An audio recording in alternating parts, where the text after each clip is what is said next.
You ask Tiger to solve. This deals with linear equations with one unknown. The final result is r equals 6. Let's solve it step by step. Group all r terms on the left side of the equation. Add 9r to both sides. Group like terms. Simplify the arithmetic. Group like terms. Simplify the arithmetic.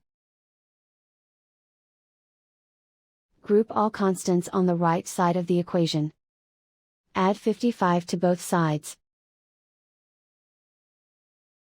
Simplify the arithmetic.